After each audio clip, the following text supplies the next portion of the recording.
گروہ در گروہ بن جائیں، ان سے آپ کا تعلق نہیں ہے. اس کا ترجمہ بجا لفظی دیکھیں تاکہ شک و شبہات ذہن سے نکلے.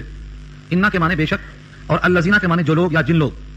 فرقوا فعل قاف واو اس کا مادہ فرقوا تشریح کے ساتھ آتا ہے. فرقہ یفرق تفریق، چاہے جہاں استعمال ہوگا اس کے معنی آئیں گے تفرقہ پیدا کرنا، فرقہ بندی کرنا، گروہ در گروہ تقسیم ہونا، ٹولیاں بنانا، منحرف ہو جانا. یہ سب مفہوم نکلتا ہے فرقوا کا.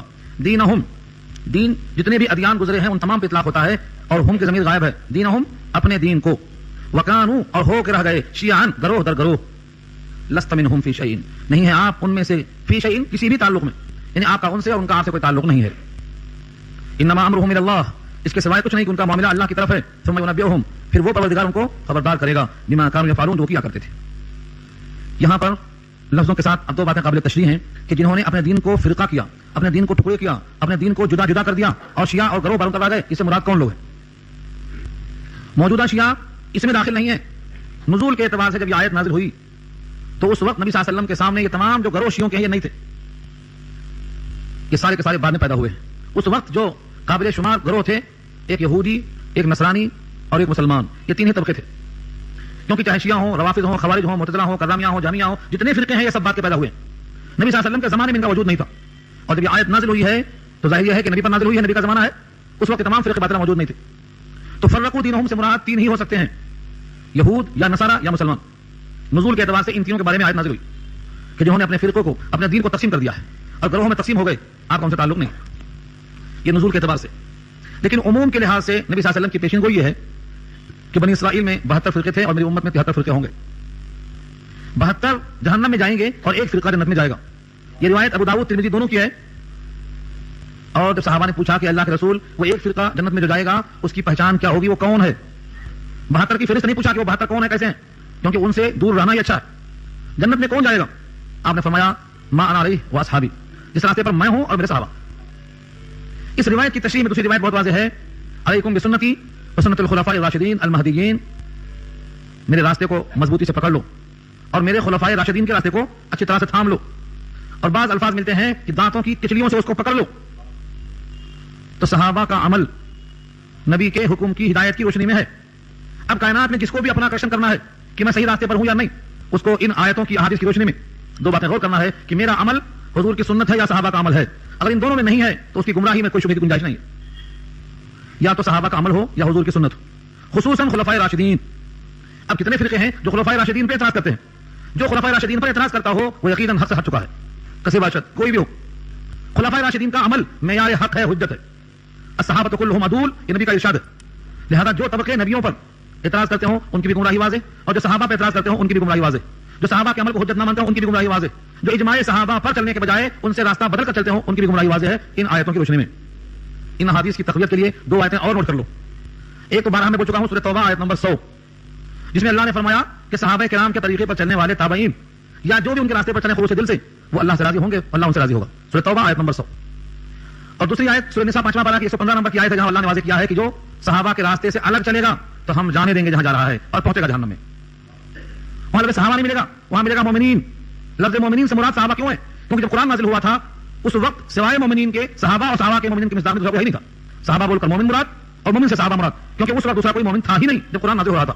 تو قرآن کریم میں جہاں جہاں مومنین کا لفظ آئے گا اس سے مراد صحابہ ہی ہوں گے. ومن یتبع غیر سبیل المؤمنین، جو چلے گا مومنین کے راستے کے علاوہ یعنی صحابہ کے راستے کے علاوہ. اور تیسری آیت میں اللہ فرماتے ہیں فإن آمنوا بمثل ما آمنتم به فقد اهتدوا، اگر وہ لوگ ایمان لے آئیں صحابہ کے ایمان کی طرح تو ہدایت یافتہ ہو گئے. اب آپ کہتے ہیں صحابہ کا یہاں بھی نہیں ہے، بمثل ما آمنتم به، اس کے مثل جیسا اس پر ایمان لایا گیا. وہ کون ہے؟ صحابہ ہیں جو نبی کے ہدایت کے مطابق قرآن پر ایمان لائے اور عملی مظاہرہ کیا. ان کے مثل جو ایمان لے آئے گا ہدایت یافتہ ہوگا. یہ 3 آیتیں ہیں اور 3 حدیثیں ہیں. ان 6 سے اس آیت کی وضاحت ہو جاتی ہے کہ فرقہ بندی یہ اسلام والوں کے واسطے زیب نہیں دیتی. اور سورہ انفال میں تو اللہ فرماتے ہیں اگر تم نے فرقہ بندیوں کو ہوا دے دی تو تمہاری ہوا اکھڑ جائے گی، تمہاری ہوا اکھڑ جائے گی، تمہارا روب، دبدبہ، شوکت، عظمت سب ختم. وہ تذهب ريحكم، الفاظ قرآن کے ہیں. تذهب ريحكم ایک محاورہ ہے، تمہاری ہوا چلی جائے گی مطلب تمہاری ہوا اکھڑ جائے گی، تمہارا جو روب ہے وہ ختم ہو جائے گا. تو یہ فرقہ بندیوں سے امت کو نقصان پہنچا ہے اور آج پہنچ رہا ہے. اور اس میں بہت سی چیزوں میں سے ایک چیز کیا ہے؟ انانیت. میں بڑا. انا کے بعد ہم میں سے ہر ایک کا نقطہ نظر یہ ہونا چاہیے کہ جہنم کی آگ سے کیسے بچیں. بس جہنم کی آگ سے کیسے بچیں، رضا الہی کیسے حاصل ہو، جنت میں ہمارا مسکن کس طرح بن سکتا ہے. اس کے لیے ہم اپنی جان کو، اپنی عزت کو، اپنی آن اور بان کو قربان کرنا پڑ جائے تو ہم فائدے میں رہیں گے. اور جہاں دنیا سامنے آ گئی، انا سامنے آ گئی تو ہم حق کا انکار کر بیٹھیں گے. آج کتنے لوگ ہیں جو سب اپنے آپ کو اہل حق میں شمار کرتے ہیں. مومنوں کی جماعتوں میں کئی جماعتیں بن چکی ہیں جو عقیدے کے لحاظ سے متحد ہیں, لیکن جزوی فروعی اختلافات کی وجہ سے آپس میں ایسا ملتے ہیں کہ جیسے ہمارا کوئی دشمن حربی ہو جن سے ہماری جنگیں بدل ہونے والی ہے. ایسا ملتے. قرآن کریم کی صراحت کے خلاف ہے یہ. قرآن کریم نے کہا ہے کہ مومن آپس میں رحیم و کریم ہوگا اور دوسروں پر سخت ہوگا. ہمارا یہ حال ہے کہ دوسروں کے سامنے بھیگی بلی بن جاتے اور اپنے سامنے ہم شیر بن جاتے. سورہ فتح کی آخری آیت یہی ہے, رحماء بینہم اشداء علی الکفار رحماء بینہم. یہ ایمان والوں کی صفت ہے. سورہ مائدہ میں آپ سن چکے ہیں, لا یخافون لومۃ لائم, کسی ملامت کرنے والے کی پرواہ نہیں کرتے حق کے مقابلے میں. تو سارے صفات پر غور کیا جائے, جائزہ لیا جائے تو ہمارے آپس کے افتراق اور انتشار سے امت بکھر چکی ہے. تو امت کا انتشار ختم کیسے ہو؟ جب بھی کوئی معاملہ سامنے آئے تو وہ سنت ہے نبی کی, صحابہ کا عمل ہے, ان دو باتوں کا جائزہ لیا جائے. اگر وہ سنت نہیں ہے اور صحابہ کا عمل نہیں ہے تو سمجھ لو کہ اس راستے پر ہمارا جانا مخدوش ہے, ہم وہاں رک جائیں. اگر آپ انکار نہیں کر سکتے ہیں تو کم سے کم اقرار بھی نہ کریں, آپ کے واسطے خاموشی بہتر ہے. ایسے موقع پر ہمیں ہر ایک کو چاہیے کہ خاموشی اختیار کریں. لیکن ہوتا یہ ہے بالعموم نفس سامنے آ جاتا ہے. اب میں اگر یہاں سے بیٹھ کر مسلمانوں کے درمیان جو فرقے ہیں ان کے نام, ان کے عقائد اور ان میں فرق اور وجہ اناد بیان کرنا شروع کیا میں تو کئی دن لگ جائیں گے. موجودہ مسلمانوں میں آپس میں جو انتشار ہے, ہر ایک کا کیا زاویہ ہے, ہر ایک کا کیا عقیدہ ہے, کیوں فرق ہے, جزئی بحث کرنے کے بجائے میں اصولی بحث کرنا چاہتا ہوں. جب اس آیت سے معلوم ہو گیا کہ فرقہ بندی درست نہیں ہے اور صحیح راستہ معلوم ہو گیا ہے کہ وہی ہے جو اللہ کے نبی کا طریقہ ہو اور صحابہ کا عمل ہو, تو ہم کسی اور کی طرف کیوں دیکھتے ہیں؟ ہم پہلے تحقیق کر لیں کہ صحابہ کا عمل ہے یا نہیں ہے. اس تحقیق کی بنیاد پر ہم آگے بڑھ سکتے ہیں. تو جنہوں نے اپنے آپ کو تقسیم کر رکھا ہے انا کی وجہ سے, اگر انا کی وجہ سے تحقیق نہیں ہے, اختلاف دو قسم کا ہوتا ہے, نوٹ کرو اس کو. کوئی کہے گا دیکھو امام ابو حنیفہ, امام شافعی, امام مالک, امام احمد بن حنبل, ان چاروں میں اختلاف تھا اور آپ کہتے ہیں کہ اس آیت میں کہا ہے جو اختلاف کرے اپنے دین میں نبی کا ان سے تعلق نہیں ہے, لہذا یہ چاروں امام باطل ہو گئے کیونکہ چاروں میں اختلاف ہے, تفرقہ ہے. ایسے سوالات آپ سے کیے جائیں گے. لیکن میں آپ سے عرض کروں, جب آدمی کے دل میں خلوص ہوگا, دیانتداری ہوگی, تو وہ ہر فرق کو اچھی طرح محسوس کر سکے گا, اور جب ہر دمی پائے گا تو حقیقت کا انکار کرے گا. اختلاف دو قسم کا ہوتا ہے, ایک اختلاف تعمیری اور ایک اختلاف تقریبی. اختلاف کی کئی قسموں میں سے یہ دو اہم ہیں. نبی صلی اللہ علیہ وسلم کی رائے سامنے آئی, ابو بکر صدیق نے اپنی رائے ظاہر کی. حضرت عمر کی رائے ابو بکر صدیق رضی اللہ عنہ کی رائے سے الگ تھی اور آپ نے اس پہ اصرار کیا. نبی کے سامنے بیٹھ کر ابو بکر صدیق فرماتے ہیں میری رائے تو یہ ہے, جناب فرماتے ہیں میری رائے تو یہ ہے. ان دونوں کی رائےوں میں سے کسی رائے کو ہم غلط نہیں کر سکتے, دونوں ہمارے واسطے آنکھوں کی روشنی ہے, جزو ایمان ہے. لیکن جب نبی نے ان میں سے ایک کی تصدیق کر کے ایک کو خاموش بٹھا دیا تو معلوم یہ ہوا یہ زیادہ بہتر ہے یا زیادہ احوط ہے. ایسا ایک دفعہ نہیں ہوا. آپ اللہ کے فضل و کرم سے پہلے کے آدمی ہیں, آپ صحابہ کی سیرت پڑھیے, کم سے کم خلفاء راشدین کو پڑھ لیجیے ایک مرتبہ. ابو بکر صدیق کی حیات, عمر فاروق کی حیات, علی مرتضیٰ کی حیات, عثمان غنی کی حیات, ان چاروں کو کم سے کم پڑھ لیجیے. نبی کے محفل میں دونوں نے اختلاف کیا, تینوں نے اختلاف کیا, چاروں نے اختلاف کیا. کبھی نبی نے نہیں کہا کہ یہ فرقہ ہے, یہ فرقہ نہیں ہے. یہ اختلاف اپنے ذہن, اپنے علم, اپنی دیانت اور امت کے حق میں جو مفید سمجھا تھا انہوں نے بیان کیا. اس کو اختلاف رائے کہتے ہیں, یہ فرقہ نہیں ہے. تو ائمہ اربعہ کا بھی اختلاف فرقہ نہیں ہے. ان میں اعتقادات میں کوئی اختلاف نہیں تھا, ان میں جو اختلاف تھا اختلاف رائے کی حد تک تھا, نظریات کی حد تک تھا. ان کو تفرقہ نہیں کر سکتے آپ. اب اس کی مثال دیتا ہوں میں. مثلا قرآن کریم کے مطابق کوئی حدیث ہے لیکن سند کے لحاظ سے کمزور ہے. دوسری حدیث ہے جو قرآن کریم کے مضمون کی وضاحت میں تو نہیں ہے لیکن سند قوی ہے. امام اعظم فرماتے ہیں کہ میری رائے یہ ہے اپنے علم و عمل اور تقوی کی بنیاد پر کہ قرآن حدیث سے زیادہ سچی کتاب نہیں ہو سکتی, اللہ کے نبی کا حکم ہے. لہذا جس حدیث میں قرآن کریم کی موافقت ہوتی ہو ہم اس حدیث کو لے لیں گے چاہے وہ سند میں کمزور ہو. کیوں؟ کیونکہ وہ حدیث اوفق بالقرآن کہلاتی ہے. اچھی طرح سنیں تو سمجھ آئے گی بات. اگرچہ وہ سند میں کمزور ہے لیکن چونکہ قرآن کے مضامین کی موافقت میں ہے لہذا اس کو ہم قبول کر لیں گے قرآن کریم کا سایہ ہونے کی وجہ سے. یہ حدیث کیا ہوئی؟ اوفق بالقرآن. یہ امام اعظم کا طریقہ ہے استدلال کرنے کا. امام شافعی رحمہ اللہ فرماتے ہیں کہ حدیثوں کا معیار, حدیثوں کا مقام سند پہ ہوتا ہے, لہذا سند کے لحاظ سے جس حدیث کی سند سب سے قوی ہوگی ہم اس کو اسند کہا کر قبول کر لیں گے چاہے وہ موافقت قرآن سے کرتی ہو یا نہ کرتی ہو. تو اسند کو امام شافعی نے لیا اور اوفق کو امام اعظم نے لیا. امام احمد بن حنبل, امام مالک چونکہ مدینہ الرسول کے باشندے تھے, براہ راست وہ تابعی ہیں, انہوں نے صحابہ کو دیکھا ہے, اسی واسطے ان کی مراسیل قابل قبول ہیں. امام مالک بخاری سے پہلے کتاب لکھی گئی ہے, بخاری سے پہلے, لیکن اس میں صحابیوں کے نام نہیں ہے تو تمام کتاب مرسل پہ مبنی ہے. لیکن چونکہ وہ ثقہ ہیں اس واسطے قابل قبول ہے. تو وہ فرماتے ہیں کہ ہم مدینہ والوں کے عمل کو دیکھتے ہیں جس کا نام ہے تعامل مدینہ, کہ مدینہ میں صحابہ تھے, براہ راست نبی کی تربیت میں تھے, ان کے عمل سے ہم جھانک کر دیکھتے ہیں کہ کس حدیث کی تائید ہوتی ہے, کس عمل کی موافقت ہوتی ہے. ہم حدیثوں کے ساتھ ساتھ مدینہ والوں کے عمل کو بھی دیکھتے ہیں اور صحابی کا عمل تابعی دیکھ کر چلتا ہے, یعنی اپنے سے بڑوں کو دیکھنے کا حکم ہے. صحابہ کا عمل حجت ہے, ہم نے ابھی پیش کیا کے سامنے 4 آیتیں. تو اس واسطے امام مالک کا مسئلہ کیا نکلا کہ ہم تعامل مدینہ کو سامنے رکھتے ہیں. امام احمد بن حنبل صرف فقیہ اور مجتہد ہی نہیں ہیں بلکہ بہت بڑے محدث بھی ہیں. ایسے محدث ہیں کہ ان کی ایک کتاب مسند امام احمد کا اگر آپ محاسبہ کریں 40,000 حدیثوں کا مجموعہ ہے, صرف ایک کتاب, سمندر ہے حدیثوں کا. تو انہوں نے اپنے اجتہاد اور اپنے اس علم کی بنیاد پر ایک اپنا الگ توازن قائم کر رکھا ہے. تو ان چاروں میں جو اختلاف ہے کیا یہ فرقہ ہے یا یہ علمی بنیاد پر اختلاف رائے ہے جو مشابہ ہے ابو بکر عمر کے اختلاف کے؟ اس واسطے ان چاروں پر حق ہے اور چاروں کو حق تسلیم کیا گیا ہے. یہ تفرقہ مراد نہیں ہے. تفرقہ کسے کہتے ہیں؟ اختلاف رائے سے حرکت کیا چیز ہے؟ وہ جہاں پر ایسا اختلاف کیا گیا ہو جن سے عقیدہ بدل جائے, جس سے عقیدے میں فرق پڑ جائے, ایسے اختلاف کو فرقہ کہتے ہیں. افسوس یہ ہے کہ میں علم کلام آپ کو نہیں سنا سکتا, کیونکہ علم کلام میں گیا تو کہیں گے بات چلی گئی اوپر سے, نہیں اتری, دل میں نہیں اتری, کیونکہ فلسفیانہ بحث ہے. مگر میں تھوڑا سا سنا کے جاؤں گا آپ کو چسکا لگا کے, تاکہ آئندہ آپ تلاش کرتے پھریں کہ علم کلام کیا ہے, علم عقائد کیا ہے, متکلمانہ گفتگو کسے کہتے ہیں. شاید یہ بات آپ کو معلوم ہو. کسی نے کہا کہ اللہ تعالیٰ عرش پہ ہے, الرحمن علی العرش استوى, رحمان مستوی عرش ہے, لہذا اللہ کہاں ہے تو عرش پہ. دوسرے نے کہا ہم نے تو پڑھا قرآن کریم میں وَهُوَ مَعَكُمْ أَيْنَمَا كُنْتُمْ, وہ تمہارے ساتھ ہے تم کہیں بھی ہو. یہ آیت 3 جگہ ہے اسی انداز کی, سورہ مجادلہ, سورہ یونس اور سورہ حدید, اور بھی کہیں ملے گی آپ پڑھنے کے تو آپ, وہ تمہارے ساتھ ہے تم کہیں بھی ہو. اب سوال یہ ہے, ایک فرقہ کہتا ہے رحمان عرش پہ ہے, ایک فرقہ کہتا ہے وہ تمہارے ساتھ ہے, تیسرا مذاق کرتا ہے کہ ہم تو کبھی کبھی باتھ روم میں بھی ہوتے ہیں, کیا وہاں پہ ہمارے ساتھ ہے؟ تو گندگی میں رحمان کا ساتھ ہونا یہ تو رحمان کی صفت نزاہت کے اور صفت قدوس کے خلاف ہے. اب الجھا دیا. اس طرح سے جو متکلمانہ گفتگو ہوتی ہے جن سے عقائد بگڑ جاتے ہیں, ہمارے پاس اس فہرست کے جاننے والے بہت فرقے ہیں. مثلا خوارج ہے, معتزلہ ہے, یہ تو بڑے مشہور فرقے ہیں. خوارج کہتا ہے اگر کسی نے گناہ کبیرہ کر دیا, یعنی گناہ کبیرہ کا مطلب وہ گناہ کر دیا جو بڑا گناہ ہے, مثلا زنا کر دیا, جھوٹ بول دیا, یہ گناہ کبیرہ میں آتے ہیں. شرک کر دیا, ماں باپ کی نافرمانی کر دیا, تو خوارج کیا کہتے ہیں؟ خرج عن الاسلام, اسلام سے نکل گیا. اب کتنے مسلمان ہیں جو نماز نہیں پڑھتے ہیں, خوارج کے مطابق وہ کافر ہیں, چلے گئے اسلام سے, ختم. زکات نہیں دیا کافر, حج نہیں کیا کافر, روزہ نہیں رکھا تو کافر. ان کے یہاں گناہ کبیرہ کرتے ہی کافر ہو جاتا آدمی, یہ خوارج ہے. معتزلہ کہتے ہیں کیسے کافر ہو جائے گا جب کلمہ پڑھ رہا ہے, کلمہ پڑھ کے اسلام میں داخل ہوتا آدمی. تو کہتے ہیں ٹھیک ہے, ایک طرف کلمہ ہے جو تقاضا کرتا ہے اسلام کا, اور ایک طرف اس کا گناہ کبیرہ والا عمل ہے جو تقاضا کرتا ہے نکلنے کا اسلام سے. لہذا ہم کہتے ہیں ایک مقام مان لو, ایک گھر مان لو کفر و اسلام کے بیچ میں. لہذا وہ کہتے ہیں نہ مسلمان رہ گیا نہ کافر ہوا, بیچ میں معلق ہو گیا, منزلۃ بین المنزلتین کے وہ قائل ہو گئے. یہ فرقہ کیا ہے؟ یہ فرقے ایسے ہیں جن کے عقائد کو مان لیا جائے تو ہمارا ایمان چلا جاتا, اس لیے ان کو فرقہ کہا جاتا ہے. اختلاف رائے میں اور فرقہ بندی میں یہ فرق ہے.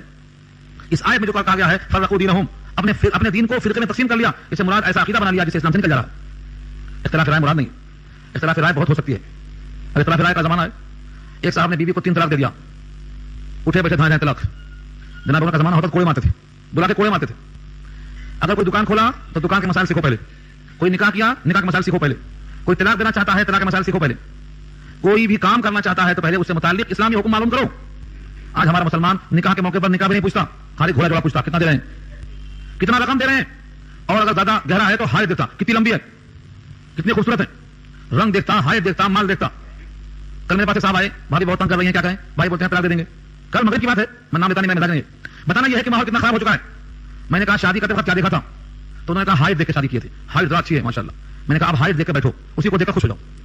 جب ہائٹ کو دیکھ کر شادی کیا تھا تو ہائٹ اور بھی باقی ہے, اب اسے دیکھ کر خوش ہو جاؤ. کیوں ڈرتے ہیں اس سے؟ خوش ہو جاؤ اس سے. کوئی کہتا شادی کیا تھا حسن دیکھ کر, اب حسن دیکھتے بیٹھو. رنگ دیکھ کر شادی کیا تھا تو رنگ دیکھو بیٹھ, اب دکھاتے رنگ, جتنے بھی رنگ والے ہیں رنگ دکھائیں گے, اور جتنے قدآور ہیں اپنے قداوری دکھائیں گے. دیکھو سنو, نبی کا حکم نہیں مانتے بھگتو.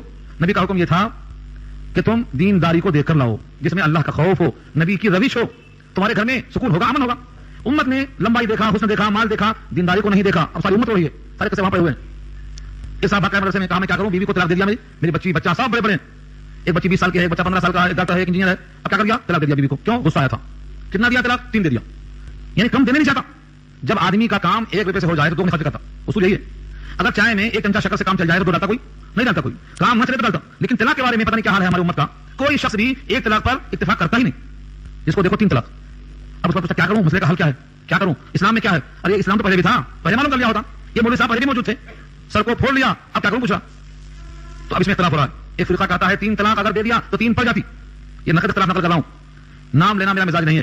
ایک فرقہ کہتا ہے 3 طلاق دیا تو 3 پڑ جاتی, اور امام اعظم ابو حنیفہ رحمۃ اللہ علیہ فرماتے ہیں کہ 3 طلاق دیا تو 3 پڑ جاتی, تینوں کے ساتھ وہ متعلقہ بینہ ہو جاتی. اب کوئی شکل نہیں ہے, کوئی چانس نہیں ہے شوہر کے بعد دوبارہ آنے کے لیے. ایک شکل اور ہے جس کو کہنا اور کرنا دونوں بدتر ہے. وہ یہ ہے کہ وہ عورت کسی اور کے پاس جا کے شادی کرے, تو وہ شادی بھی طلاق دینے کی نیت سے نہ ہو, ایک دن کے بعد نکاح کر لیں گے, اس کے بعد طلاق دے دیں گے. بنیت طلاق اگر کوئی نکاح کرتا ہے تو نکاح میں زنا ہے, وہ اس پر اللہ کے نبی کے الفاظ سن لو, لعن اللہ المحلل, لعن اللہ, اللہ محلل اور محلل لہو پر لعنت کرتا ہے. ہمارے پاس کیا ہے, آج اسے نکاح کر لو, کل صبح طلاق دے دینا, پھر حلال ہو جاتی, یہ سمجھا کے بھیج دیا جاتا ہے. حالانکہ قرآن کا انداز یہ ہے, فإن طلقها فلا تحل له, اگر آپ کسی طلاق دے دیا تو کبھی حلال نہیں ہوگی, الا یہ کہ وہ کسی اور سے نکاح کرے اتفاق سے, وہ بھی کبھی جھگڑا ہو اور چھوڑ دے, چھوڑنے کی نیت سے طلاق کرا دینا غلطی ہے، تو 3 طلاق پڑ جاتی ہے. ایک طبقہ ہے وہ کہتا ہے نہیں ایک ہی پڑتی. اب جو مسلمان 3 طلاق دے چکا ہے اور اب پچھتا رہا ہے وہ کیا کرے گا؟ اسی فرقے کو پکڑ لیتا، میاں تیرے پاس پناہ ہے میں آتا ہوں. اس بھی کہتا وہی کما جاؤ، میرے پاس حل ہے تیرے مسئلے کا. اور سنو خوشخبری کیا ہے؟ طلاق ایک ہی پڑی. 3 دیا تھا نا مگر ایک ہی پڑی. 3 تھپڑ مارنے کے بعد ایک ہی پڑی. کیسے ہو سکتا ہے یہ؟ 3 مارنے کے بعد کیسے پڑتی؟ موتا امام مالک کا نام سنا آپ نے؟ ابھی میں نے عرض کیا ابن عباس تمام صحابہ میں قرآن کی تفسیر میں ممتاز ہے. کون؟ عبداللہ ابن عباس. ان کے پاس ایک فتویٰ آیا، ان سے پوچھا گیا کہ ایک صاحب نے اپنی بیوی کو 100 طلاق دے دیا ہے، کیا مسئلہ ہے؟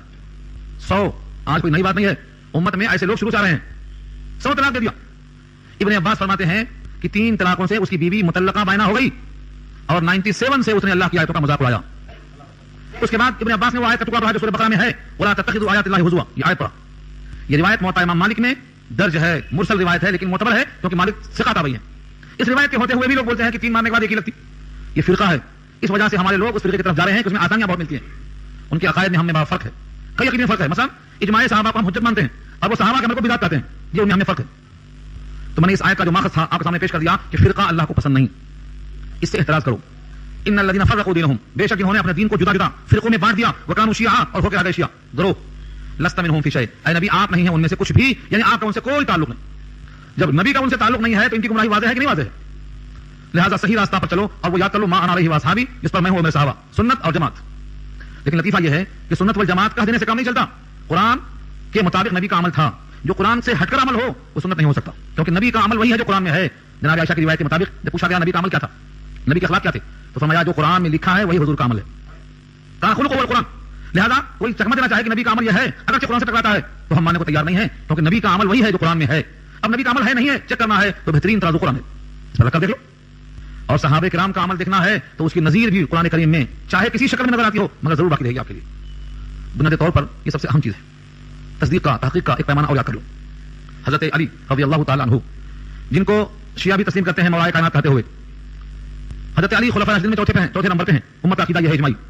ان سے پوچھا گیا کہ آپ مدینۃ العلم ہیں، حضور نے فرمایا تھا کہ میں علم کا شہر ہوں، علی دروازہ ہے. آپ علم کے اس مقام تک کیسے پہنچے؟ کوئی خصوصی پیغام اللہ کے نبی نے دیا آپ کو؟ فرمایا میرے پاس کچھ بھی الگ کتاب نہیں ہے، صرف یہی قرآن ہے، صرف یہی قرآن ہے. ہاں وہ فہم جو اللہ تعالیٰ کسی مومن کو دیتے ہیں وہ اس کے ساتھ شامل ہے. اور ایک ٹکڑا لکھا ہوا ہے نبی کی طرف سے جو میرے میان میں ہے، تلوار کے نام میں رکھا ہوا ہے، اس میں میراث کے یا قیدیوں کے مسائل ہیں بس. تو حضرت علی جو علم کے دروازہ ہیں ان کے ساتھ کیا تھا؟ قرآن اور اللہ کا دیا ہوا فہم. تو تصدیق کے لیے، تحقیق کے لیے اتنا بہت کافی ہے. اپنے آپ کو چیک کرو، اندھیروں کے اندر مت رہو. سب سے زیادہ سچی کتاب اللہ کی کتاب ہے، تو اس کو چھوڑ کر ہم تصدیق کرنے اور کہاں جاتے ہیں؟ اگر کوئی دعویٰ کرتا ہے کسی مسئلے میں تو قرآن کریم میں اس کو تلاش کرنے کا حکم دینا چاہیے. تلاش کرو، دیکھو. اگر کوئی نہیں مانتا تو ایک ہی واضح راستہ ہے، انما امرہ الی اللہ، اس کا معاملہ اللہ کے حوالے کر دو. ثم ینبئہم، اللہ انہیں بتائیں گے بما کانوا یفعلون، جو کیا کرتے تھے. کیا کیا کرتے تھے بتائیں گے تو کس شکل میں بتائیں گے، کیا پیش آئے گا. یہاں پر اللہ نے تقسیم کیا ہے، من جاء بالحسنہ فلہ عشر امثالها ومن جاء بالسیئۃ فلا یجزى الا مثلها وهم لا یظلمون. اس آیت پر تو دل چاہتا ہے کہ آپ اس کو اچھی طرح سے نوٹ کریں کہ اللہ کتنا مہربان ہے بندوں پر. مرکز ہے اللہ کی طرف سے رحمت کا برستا ہوا. من جاء بالحسنہ، جو نیکی لایا، فلہ، تو اس کے لیے ہے عشر امثالها، 10 گنا. عشر کے معنی 10 اور امثال مثل کی جمع ہے. مثلا اس نے ایک نیکی کمایا تو وہ نیکی جب اللہ کے پاس پہنچے گی تو ایک نہیں رہے گی، 10 ہوگی. اس کے بالمقابل برائی کیا تو ومن جاء بالسیئۃ، اور جو برائی کو لایا فلا یجزى، تو نہیں بدلا دیا جائے گا الا مثلها، مگر اسی کے بقدر. وهم لا یظلمون، اور وہ کوتاہی نہیں کیے جائیں گے اور وہ ظلم نہیں کیے جائیں گے کہ نیکی ایک کا بدلہ 10 ہونا چاہیے تھا، ایک کا بدلہ 5 ہی لکھیے، یا ایک برائی کا بدلہ 1 ہونا چاہیے 2 لکھیے. ایسا نہیں. لا یظلمون، کوتاہی نہیں کی جائے گی. تو ترجمہ لفظی ہوا. اب اس کی تشریح دیکھو. آپ جب بندہ مومن کوئی نیک عمل کرتا ہے تو 10 نیکی ملتی ہے کرنے کے بعد. اگر فرض کرو ارادہ کیا نیکی کرنے کا، مگر نیکی کرنے کا ارادہ کرنے کے بعد کوئی رکاوٹ آ گئی، نیکی نہیں کر سکا، اس ارادے پر نیکی لکھی جاتی ہے، اس ارادے پر نیکی لکھی جاتی ہے. اور اگر بندہ مومن برائی کا ارادہ کرتا ہے لیکن برائی نہیں کر سکا تو جب تک برائی واقع نہ ہو جائے گی گناہ نہیں لکھا جائے گا. وہاں نیکی کو 10 گنا کیا اللہ نے اور برائی کو اسی کے بقدر رکھا، 10 گنا کرتا تو ہم کیا کر سکتے تھے؟ کوئی اختیار تھا ہمارے پاس؟ یہ رحمت کا اظہار ہے. صلاۃ مغفرت پڑھ رہا تھا میں، مختلف قسم کی اس میں دعائیں، مختلف قسم کی توبہ، حضرت آدم کی توبہ، حضرت نوح کی توبہ، فرشتوں کی توبہ، ہاروت ماروت کی توبہ، کتنی قسم کی توبہ ہیں. لیکن اللہ نے ان تمام کے ساتھ جو رحمت کا فیصلہ فرمایا ہے، رحمت کا فیصلہ فرمایا ہے. اگر کوئی شقیق اتنی رحمت کے باوجود بھی جنت میں نہیں پہنچ پاتا ہے تو سمجھ لو کہ وہ انتہائی بدبخت ہے، ورنہ رحمت خداوند نے گھیر رکھا ہے، ایک ایک بندے کو گھیر رکھا ہے رحمت نے. اور اس میں تھوڑا سا اور باریکی ہے، ذرا غور سے دیکھو. یہ نہیں کہا اللہ نے جس نے برائی کیا اس کو اس کے بقدر گناہ کی سزا ملے گی، اور جس نے اچھا کام کیا اس کو اچھائی کا صلہ ملے گا. انداز کیا ہے؟ من جاء، فرمایا من جاء بالحسنہ اور من جاء بالسیئۃ. من عملہ نہیں کہا، من عملہ کے معنی عمل کیا، اب گناہ کی سزا مل کے رہے گی؟ نہیں، من جاء بالسیئہ، وہ برائی کرنے کے بعد ہمارے پاس پہنچنے تک نہ توبہ کیا، نہ استغفار کیا، نہ گناہ کیوں دھویا، نہ صدقہ خیرات کر کے صاف کیا، وہ گناہ کو اللہ حال ہی باقی رکھ کر میرے پاس لایا، تب سزا دوں گا۔ اگر گناہ کرنے کے بعد احساس ہوا اور توبہ کیا، دھل جائے گا، اس کے بقدر خیرات کر دیا تو صاف ہو جائے گا، سچی توبہ کر لیا تو ہو سکتا ہے اس گناہ کے بقدر اس کی نیکیاں مل جائیں۔ سراغ مغفرت کی کتاب پڑھ رہا تھا، ابو ہریرہ کے حوالے سے وہاں ایک حدیث تھی، میں اٹک گیا اس کو پڑھتے پڑھتے، کھو گیا اس میں۔ اللہ کی رحمت بہانہ ڈھونڈتی رہتی ہے۔ ابو ہریرہ گزر رہے تھے، ایک صاحب نے ان سے پوچھا کہ ابو ہریرہ مجھ سے اتنی غلطی ہو گئی ہے، کوئی توبہ میرے واسطے ہے؟ مجھ سے فلاں غلطی ہوئی، فلاں غلطی میرے واسطے کچھ گنجائش ہے اللہ کی طرف سے؟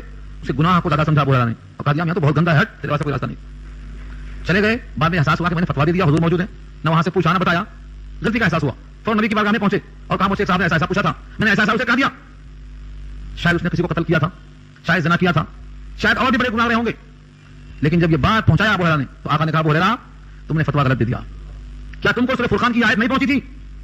اس کے بعد سورہ فرقان کی آیت پڑھنا شروع کیا، اور جب پہنچے ہیں الا من تاب وآمن وعمل عملا صالحا فاولئک یبدل اللہ سیئاتہم حسنات، سارے گناہوں کا ذکر کیا ہے، قتل ہے، زنا ہے، وغیرہ وغیرہ، اور آخر میں فرمایا کہ مگر جس نے توبہ کر لیا، ایمان قبول کر لیا، عمل صالح سے آراستہ ہو گیا تو اللہ تعالیٰ ان کے گناہوں کو نیکیوں سے بدل دیتا ہے۔ گناہوں کو معاف کرنا اور بات ہے، گناہوں کے بقدر نیکیاں نہیں دینا، یہ اللہ کی عطا ہے۔ اس آیت کا حاصل کیا نکلا؟ اللہ کی رحمت تقاضا کرتی ہے کہ ہم متوجہ ہو جائیں، مگر اتنی رحمت کے بعد گستاخی نہیں ہونا چاہیے۔ آقا کا ارشاد یہ ہے کہ میں دن میں 100 بار اللہ سے استغفار کرتا ہوں، نبی معصوم، لیکن دن میں 100 مرتبہ اللہ سے استغفار کرتا ہوں۔ استغفار کے معنی میں اپنے گناہوں کی مغفرت چاہتا ہوں، استغفر اللہ العظیم، استغفر اللہ الذی لا الہ الا هو الحی القیوم واتوب الیہ، 100 بار کرتا ہوں استغفار۔ جب دل پہ حجاب محسوس ہوتا ہے، دنیا کو دیکھ کر دل پہ ایک قسم سے ایک آڑ محسوس ہوتی ہے، اپنے رب کو صاف دیکھنے کے واسطے میں اللہ سے استغفار کرتا ہوں۔ اس کا مطلب یہ ہوا ہمیں تلقین ہے کہ جب نبی معصوم ہو کر استغفار کرتے ہیں تو ہم تو گناہ بھی کرتے ہیں، توبہ بھی کرتے ہیں، ہمیں کثرت سے استغفار کرنا چاہیے۔ تو دو باتیں ہوئیں، جب نیکیاں آئیں تو اللہ خود فرمائیں گے کمال کا اخلاص سے اور مقام سے اوقات سے تعلق ہے، کم سے کم درجہ ہے 7 گناہ کا، کم سے کم درجہ یہ۔ ہاں اگر گناہ کر دیا تو اتنا ہی ملے گا، لیکن وہ بھی وہاں تک جائے بچ کر، روز روتے رہے، روز دھوتے رہے، روز صدقہ خیرات کرتے رہے، اللہ کو مناتے رہے تو توبہ ہے، دھل جاتی ہے۔ اتنے واقعات ہیں، اگر واقعات کو پیش کیا جائے، ابو لبابہ کی توبہ، کعب بن مالک کی توبہ، مائل اسلمی کی توبہ، ابو ہریرہ کی توبہ، کتنے صحابہ ہیں۔ ان واقعات کو آپ خود پڑھیے، واقعات سنانا میرا مسئلہ نہیں ہے، میں چاہتا یہ ہوں کہ میں آیت کی توضیح کروں کہ رب کریم بہت مہربان ہے۔ جب بندہ چل کے آتا ہے تو اللہ دوڑ کے آتے ہیں، اور جب بندہ اللہ کی طرف متوجہ ہوتا ہے زمین پر تو اللہ بندے پر متوجہ ہوتے ہیں آسمان پر فرشتوں کی محفل میں، اور جب بندہ ایک ہاتھ چلتا ہے تو اللہ کے نبی فرماتے ہیں کہ اللہ ایک با چلتا ہے، با کے معنی دونوں ہاتھوں کو پھیلاؤ، جتنا گنجائش ہوتی ہے اس کو با کہتے ہیں، رب کریم اس طرح آتے ہیں۔ جب بندہ چل کے آتا ہے تو وہ دوڑ کے آتے ہیں۔ اور ایک روایت پڑھا میں نے کہ جب بندہ توبہ کر لیتا ہے تو ایسا ہو جاتا ہے جسے گناہ کیا ہی نہیں، التائب من الذنب کمن لا ذنب لہ، اور آگے فرمایا التائب حبیب الرحمن، رحمان کا بندہ بن جاتا ہے۔ اور ایک روایت میں یہ ہے کہ اللہ کو بندہ جب توبہ کرتا ہے تو اتنی خوشی ہوتی ہے اللہ کو کہ جیسے پیاسا آدمی کو شدت پیاس میں پانی مل جائے، اور کسی ایسی عورت کے گود میں جہاں بچہ نہ پیدا ہوتا ہو بچہ پیدا ہو جائے تو کتنا خوشی ہوتی ہے، اللہ کو ایسی خوشی ہوتی ہے۔ بندہ چاہتا ہے کہ ہماری طاقت بن جائے تو پھر اللہ سے بہتر رحمت کا عطا کرنے والا اور کوئی نہیں ہے، مگر افسوس یہ ہے ہم رحمت سے بے خبر ہیں، دنیا کے اندر ہم پڑے ہوئے ہیں۔ اللہ کہتے ہیں دنیا لینا ہے تو بھی میرے ہی پاس آؤ، ان لنا الآخرۃ والأولی، اولا بھی میرے پاس ہے، آخرہ بھی میرے پاس ہے۔ اور ایک آیت میں فرمایا من کان یرید حرث الدنیا نؤتیہ منہا، دنیا مانگتا دنیا دیتے، جو چاہتا ہے ہم عطا کرتے ہیں، ہمارے پاس کوئی قلت نہیں ہے۔ مگر افسوس یہ ہے امت کا بہت بڑا طبقہ ہے جو اللہ سے، اللہ کی صفات سے، اللہ کی رحمت سے بالکل غافل ہے۔ ان تک یہ بات کیسے پہنچائی جائے، ان تک یہ پیغام کیسے پہنچایا جائے؟ اب نبیوں کا زمانہ تو نہیں رہا، ہم اور آپ جو امت کے افراد ہیں انہی کے ذمہ یہ کام ہے کہ امت تک پہنچائیں۔ اس کے بعد کی روایت جس میں کہا گیا ہے کہ اگر بندہ برائیاں لے کر آئے یا نیکیاں لے کر آئے تو اس کا اصول اور ضابطہ یہ ہے، پھر بھی کوئی نہیں مانتا ہے تو اے نبی آپ اعلان کر دو، قل کہہ دو اننی ہدانی ربی الی صراط مستقیم، کہ مجھ کو میرے رب نے ہدایت دے دی ہے صراط مستقیم کی طرف، تم مانتے ہو یا مانو، تمہاری مرضی، فمن شاء فلیؤمن ومن شاء فلیکفر، سورہ کہف کے الفاظ ہیں، ماننا چاہے تو مانو، نہیں ماننا ہے تو مت مانو، اصول اور ضابطہ یہ ہے مجھ کو رب نے ہدایت دے دی ہے کس کی؟ صراط مستقیم کی۔ اس سے مراد کیا ہے؟ دینن قیما ملت ابراہیم حنیفا، یہ ایسا دین ہے جو مستحکم ہے، مذہب ہے ابراہیم کا جو حنیف تھے، یعنی سارے جہان سے کٹ کر ایک اللہ کی طرف متوجہ تھے، یکسو تھے اللہ کی طرف، وما کان من المشرکین، مشرکین میں سے نہیں تھے۔ یہ ایسا لفظ آپ کو پیچھے مل چکا ہے آل عمران میں، یہ کیوں کہنے کی نوبت آتی ہے کہ مشرکین میں سے نہیں تھے، کیوں کہا جا رہا ہے یہ؟ اس کے پیچھے راز یہ ہے، اس آیت کا شأن نزول یہ ہے، مشرکین کہتے تھے ابراہیم ہمارے مذہب پر تھے، ہم ان کے مذہب پہ ہیں، عیسائی کہتے تھے ہم ان کے مذہب پہ ہیں، یہودی کہتے تھے ہم ان کے مذہب پہ ہیں، مسلمان کہتے تھے ہم ان کے مذہب پہ ہیں۔ ابراہیم کو اللہ نے مقتدا اور پیشوا ایسا بنایا تھا کہ دنیا کا کوئی فرقہ ابراہیم سے برگشتہ نہیں ہو سکتا، ہر دل میں ان کی محبت ڈالا اللہ نے، کیوں؟ ان کی ہجرت، ان کی مشقت، خدا کے سامنے اپنے بچے کی قربانی، ایسی ایسی ان کی زندگی کی تاریخ ہے کہ اللہ نے انہیں انعام دیا ہے، وجعلنا للمتقین اماما، متقیوں کا امام بنا، اللہ نے کہا منظور، تم مشرکین کے بھی امام، کیوں؟ مشرکین تم سے محبت کرتے ہیں، یہودی تم سے محبت کرتے ہیں، عیسائی تم سے محبت کرتے ہیں، مسلمان تم سے محبت کرتے ہیں، کوئی مذہب بتا دو مجھے، پیچھے آپ پڑھ چکے ہیں آل عمران میں, یہاں تک کہ اللہ نے واضح تردید کیا, ما کان ابراہیم یہودیا ولا نصرانیا ولکن کان حنیفا مسلما. ابراہیم نہ یہودی تھے نہ نصرانی تھے, ہاں وہ کیا تھے؟ حنیف تھے, مسلم تھے, ایک اللہ کی طرف مائل تھے. یہودیوں کی تردید, نصرانیوں کی تردید, یہاں پر مشرکوں کی تردید. ابراہیم مشرک نہیں تھے, یہودی نہیں تھے اور عیسائی نہیں تھے, صرف مسلمان تھے اور صرف حنیف تھے, ایک اللہ کی طرف مائل تھے. بلکہ سوال پیدا کے پوچھا اللہ نے, یہودیت حضرت موسیٰ کے بعد شروع ہوئی, یعقوب کے بعد شروع ہوئی, عیسائیت عیسیٰ کے بعد شروع ہوئی, اور ابراہیم تو ان سے پہلے آ کے جا چکے تھے, تو یہودی کیسے تھے وہ, نصرانی کیسے تھے وہ؟ یہ سب بات پیچھے آپ سن چکے ہیں. بہرحال اگر کسی کو ابراہیم کا مذہب پسند ہے, صراط مستقیم چاہتا ہے اور مشرکین کے راستے سے بچنا چاہتا ہے, تو اس کا عقیدہ یہ ہونا چاہیے. یہ اللہ کہلواتے ہیں, قل کہو, اور یہ موسم کہنے کا ہے, اسی مہینے میں اسی ہفتے میں آپ کو ادا کرنا ہے. قل کہو ان صلاتی, بے شک میری نمازیں, وہ نسکی میری قربانیاں, وہ محیایا میری زندگی میرا جینا, وہ مماتی اور میرا مرنا, للہ رب العالمین, اس اللہ کے لیے ہے جو رب ہے سارے جہان کا. یہ کہلوایا ہے. ابراہیم کا یہ مسلک تھا. اگر تمہارا مسلک ابراہیم کا مسلک ایک ہے تو آؤ تم بھی ایسا ہی کرو.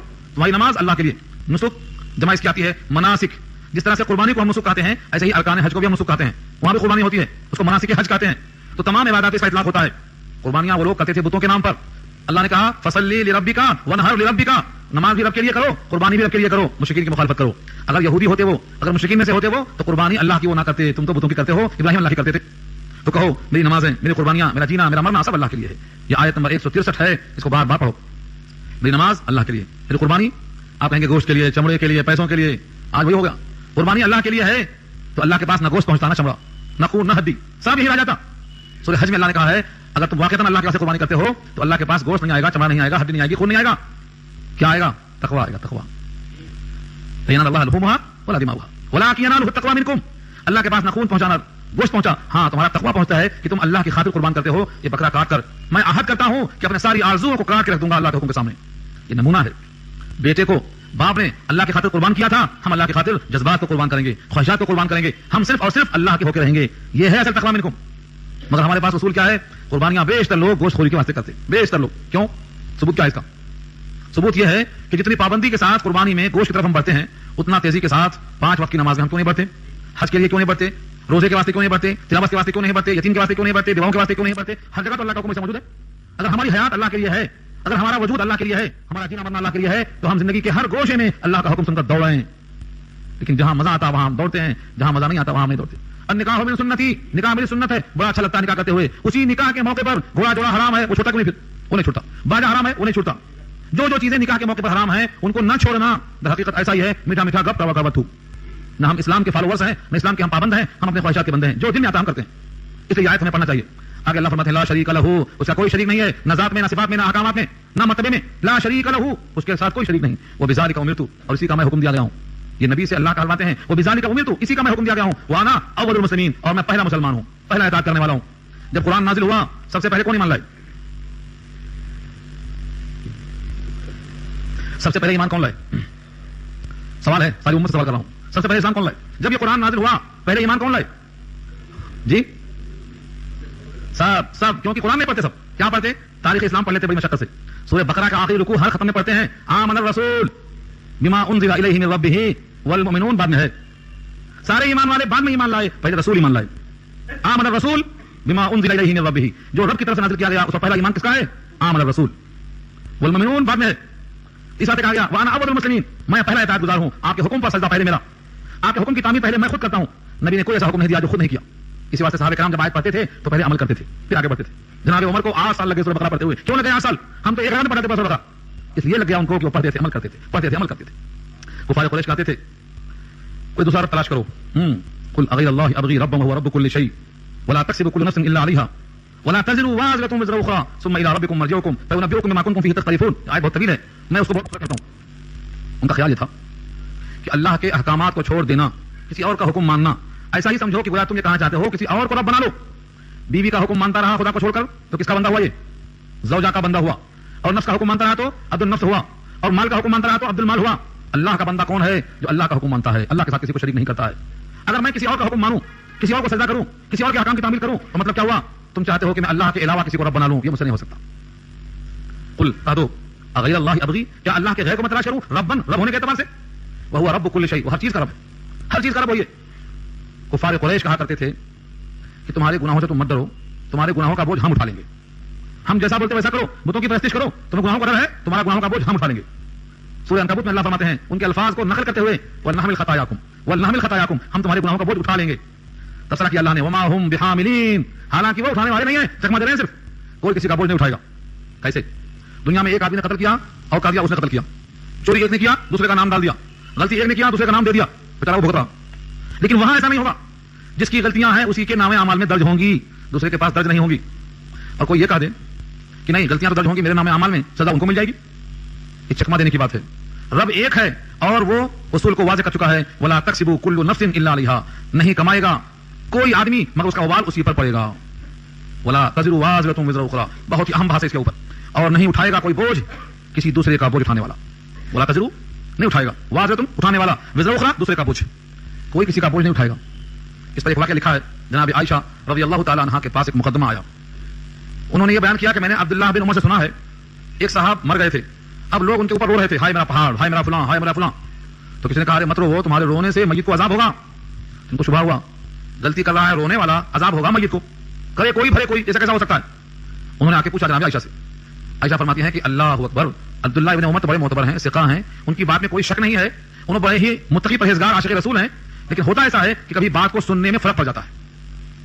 اور تمہارے مسئلے کا حل قرآن کریم کی آیت ہے, یہی پیش کر دیا, کوئی کسی کا بوجھ نہیں اٹھائے گا. روتا یہ ہے تو اس کا عذاب اسے کیوں ہوگا؟